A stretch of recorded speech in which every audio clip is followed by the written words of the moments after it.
Hi darling, কেমন আছো? আমার আসতে তো একটু লেট হয়ে গেল।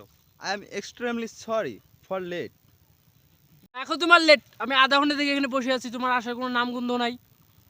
সরি বেবি,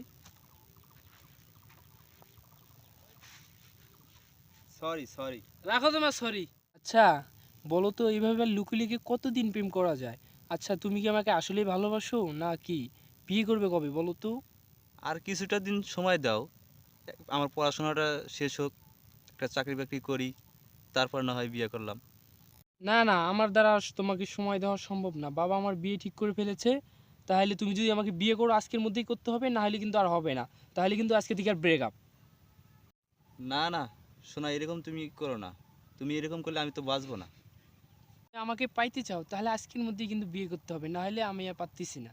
তুমি তো আচ্ছা মুসিবতে ফেললা। বিয়ে করতে তো সাক্ষীর দরকার। আশেপাশে তো কেউ নাই, আর আমার বন্ধু বান্ধবদের কাউকে তো জানানো হয় নাই এই বিষয়ে। এখানে তো সময়ের দরকার। তোমার তো সাক্ষীর দরকার না? আচ্ছা দাঁড়াও, দেখতেছি আশেপাশে কেউ আছে নাকি। ওই যে একটা আঙ্কেল দেখা যাচ্ছে, যাও ওনাকে ধরে নিয়ে এসো, ওনাকে আজকে সাক্ষী বানাবো। এ আঙ্কেল, আঙ্কেল, আঙ্কেল, আমরা তো বিয়ে করব।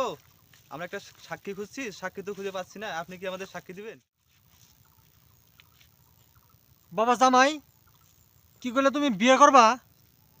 হ্যাঁ, তাহলে আমার মায়ের কি হলো? আল্লাহ রে আল্লাহ। শ্বশুর আব্বা, আসসালামু আলাইকুম। আব্বা থাকেন, আমি যাই।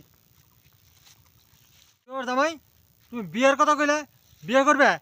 হ্যাঁ, আমার মেয়ে তুমি কি, তুমি তার মানে আমার মেয়ে মেরে আলাইছো নাই? আল্লাহ গো, আমি এখনই যাইতেছি।